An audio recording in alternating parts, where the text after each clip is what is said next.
Students, आज हम बात करेंगे reduced echelon form of matrix के ऊपर। मतलब इससे पिछले लेक्चर में अगर आप देखें तो मैंने एशलॉन फॉर्म का आपको बताया था कि हमारे पास जो लीनियर इक्वेशन का एक सिस्टम है जो कि अपनी अपनी जगह एक लाइन को रिप्रेजेंट कर रही होती है। ठीक है, मतलब ये एक लाइन है, ये एक लाइन है, और ये तीनों लाइंस अगर एक ही पॉइंट पे इंटरसेक्ट करेंगी तो एक एक ऐसी वैल्यू हमें एक्स वाई और जी की मिलेगी जो कि एक ही वक्त में इन तीनों को इन इन तीनों इक्वेशन को सेटिस्फाई करेगी, जो इनका सोल्यूशन कहलाएगी, जिसको कि हम अब एक नया मेथड जो कि रिड्यूस्ड एशलॉन फॉर्म है उससे स्टडी करेंगे। इसमें हम क्या करते हैं, कोफिशिएंट मैट्रिक्स बनाते हैं एक, मतलब जो तीनों इक्वेशन के वेरिएबल्स के कोफिशिएंट्स हैं, जैसे एक्स के कोफिशिएंट्स का एक कॉलम, फिर वाई के, फिर जी के, और फिर जो इसके में इस इक्वेशन में जो हमारे पास कांस्टेंट आता है जैसे 4 0 माइनस, इसको भी साथ ही कनेक्ट कर दिया जाता है इसके मैट्रिक्स को। तो इस तरह से ये एक ऑगमेंटेड मैट्रिक्स कहलाता है या कनेक्टेड मैट्रिक्स कहलाता है। और इसमें हम एक जैसा मतलब एक row operation, column operation apply करते करते इस मैट्रिक्स को इस शेप में बनाते हैं कि इसमें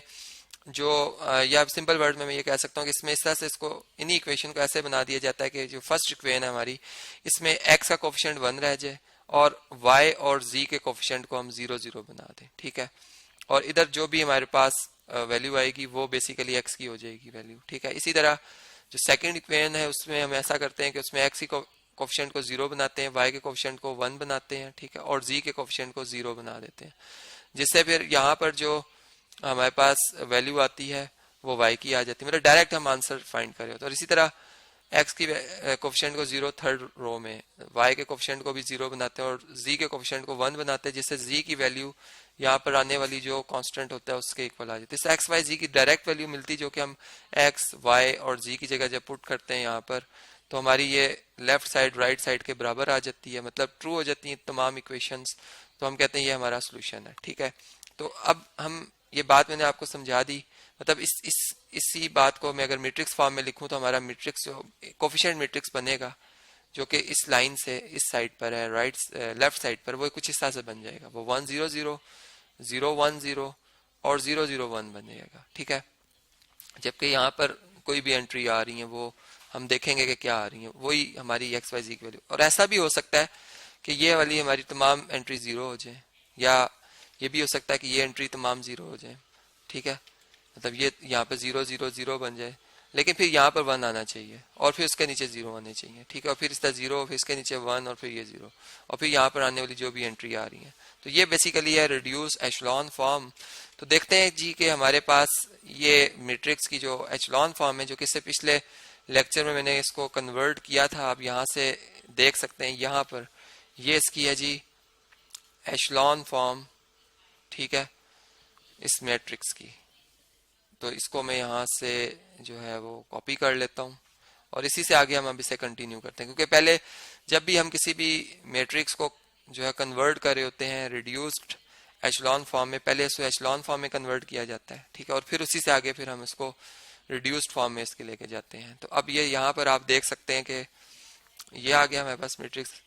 अब इसमें जो कमी है वो ये है कि यहाँ पर 1 से ऊपर यहाँ पर 0 एंट्री होनी चाहिए थी, और इस तरह यहाँ पर 1 से ऊपर यहाँ भी 0 और यहाँ भी 0 होना चाहिए था। ठीक है, बस इन 3 एंट्रीज को हमने चेंज करना है। सबसे पहले हम इस एंट्री की बात करेंगे, इसको हमने चेंज करना है। इसको 0 बनाने के लिए हम इस पर रो ऑपरेशन ही अप्लाई करेंगे, और हम इस तरह से करते हैं कि ये चूंकि रो 3 इसमें इस्तेमाल नहीं हो सकती, रो 1 में रो 2 इस्तेमाल की जा सकती है, तो रो 1 हम चेंज करने जा रहे हैं और ये एंट्री चेंज करनी है और इसको हमने एज इट इज रहने देना। तो इसलिए 0 अगर इसमें से 1 में से माइनस भी हो जाए तो 1 ही रहेगा। ठीक है, और यहाँ से हम इसको माइनस करते हैं रो 2 से, तो ये हमारे पास पहले रो 1 लिखी जाएगी, मतलब चेंज होने के बाद रो 1 चेंज होगी, इसलिए मैंने यहाँ पर रो 1 प्राइम लिख दिया है, नई रो आएगी 1 1 1 और 4, ये हमारे पास फर्स्ट रो है। और सेकंड रो जो है हमारे पास क्या है जी, 0 1 हाफ और -2 है। ठीक है, अब हम इन्हें सब्ट्रैक्ट कर रहे हैं, तो यहाँ पे अगर आप देखें तो 1 - 0 1 1 - 1 0, 1 में से हाफ माइनस करें हाफ आ जाता है, और 4 में प्लस कर दें 2 तो ये 6 आता है। ठीक है, तो आप ये देखें कि आपके पास जो चेंज्ड रो है, चेंज्ड रो जो आई है हमारे पास वो क्या आ रही है, उसमें फर्स्ट रो हमारी चेंज हुई है जी 1 0 हाफ 6। ठीक है, यहाँ पे इस तरह से, और इस इधर के कनेक्टेड मैट्रिक्स है, इसके साथ सेकंड रो इसी तरह रहेगी 0 1 हाफ, सॉरी हाफ इधर लिखना है, लाइन में होना चाहिए जी नंबर हाफ, और यहाँ पे -2, यहाँ पे आएगा 0 0 1 और -2। ठीक है जी। अब इसके बाद जो नेक्स्ट हमारा वर्क होगा वो ये होगा कि हमने जो ये 1 है इसके ऊपर इन एंट्रीज को 0 बनाना है, और इसके लिए रो 2 हमारी चेंज हो रही है और रो 3 चेंज हो रही है। ठीक है, तो मैं यहाँ पे रो 1, लेकिन रो 3 में से, बल्कि इस तरह से अगर हम देखें तो रो 1 और रो 2 ने चेंज होना था, यहाँ मैंने थोड़ा सा गलत लिखा है, रो 1 और रो 2 ने चेंज होना है। ठीक है, और रो 3 इसमें इस्तेमाल करेंगे हम, लेकिन रो 3 को पहले हाफ से मल्टीप्लाई करेंगे, क्योंकि हाफ में से अगर हम 1 माइनस करते तो फिर -हाफ बचता है, लेकिन हम हाफ में से हाफ माइनस करें तो 0 बचता है, इसलिए रो 3 को हाफ से मल्टीप्लाई करके फिर रो 1 में से इसको माइनस करेंगे। ठीक है, तो इस तरह से हमें चेंज्ड रो 1 भी मिल जाएगी, और रो 2 में से भी हाफ रो 3 माइनस करेंगे तो हमें जो चेंज होने वाली रो 2 है वो भी मिल जाएगी।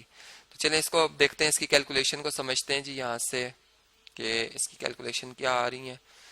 यहाँ पर पहले रो 1 लिख लेते हैं। ठीक है जी, तो रो 1 हमारे पास है 1 0 हाफ और 6, इसमें से हम रो 3 का हाफ माइनस करें तो 0 0 और इसका ये आ जाएगा हाफ 1/2, और 1 का हाफ क्या होता है जी -1। ठीक है, तो ये हम माइनस कर रहे हैं, यहाँ पर ये प्लस हो जाएगा। ठीक है, साइन चेंज हो जाएंगे चूंकि हम माइनस कर रहे हैं, तो ये 1 - 0 1 0 - 0 1 माइनस हाफ ये, और ये आ जाएगा 7। ठीक है, तो हमारे पास जो रो इक्वलेंट में आ रहा है आंसर वो क्या आएगा जी, वो आ जाएगा यहाँ पर 1 0 हाफ, और यहाँ पे आ जाएगा 7। ठीक है, यहाँ पे आ जाएगा 7। अब जो नेक्स्ट रो है हमारी, ये तो थी रो 1। ठीक है, चेंज रो 1। अब चलें इसके लिए मैं इसी, चूंकि स्क्रीन पे हमने लिखना है इसका रफ वर्क भी, इसको मैं यहाँ से स्पेस बना लेता हूँ यहाँ पर। अब देखें सेकंड जो हमारे पास रो है वो लिखते हैं हम 0 1 हाफ और -2, इसमें से रो 3 का हाफ करते हैं 0 0 हाफ और -1। अब इन्हें हमने सब्ट्रैक्ट करना है, इनके साइन चेंज होंगे, तो ये 0 - 0 0 1 - 0 1, हाफ में से हाफ माइनस करें 0, -2 में +1 ऐड कर दें -1 आता है। ठीक है, तो ये हमारे पास चेंज रो 2 है जो कि मैंने यहाँ पर लिख दी है। तो ये आ जाएगी 0, फिर 1 आ रहा है, फिर 0 आ रहा है, फिर -1, और जबकि थर्ड रो जो है हमारे पास 0 0 1 और -2 आ रही है। ठीक है, अब देखें यहाँ से, बल्कि ये मैंने हाफ जो है वो लिख दिया था, यहाँ पर ये हाफ नहीं आएगा, इसको मैंने करेक्ट नहीं किया यहाँ पर, इससे पहले अगर हमने देखें तो यहाँ पर 0 लिखा था। ठीक है, हाफ में से हाफ माइनस करें तो 0 आता है, इसको भी चेंज करना था, ये 0 आ गया।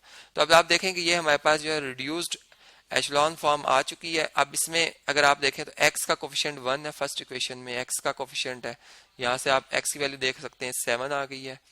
y का कोफिशिएंट सेकंड इक्वेशन से आप देख सकते हैं 1 टाइम है, ये -1 है, y -1 आ गया, और जो z है हमारे पास वो क्या है -2 है।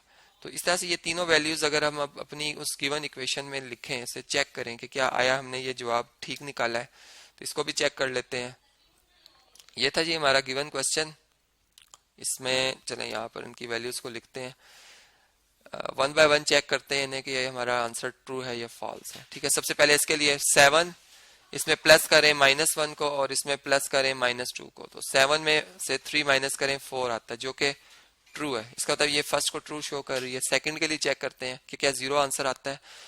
x 7 है, 3y माइनस, मतलब -3y हो जाएगा, तो -3 बनता है, मतलब +3y है लेकिन 3 मल्टीप्लाई -1 -3 बनेगा, और 2z मतलब -4, तो ये देखें 7 - 7 0 आता है जो कि ट्रू है। इसका मतलब इसको भी ट्रू शो करिए। अब थर्ड को देख लेते हैं कि इसका आंसर -3 आता है या नहीं।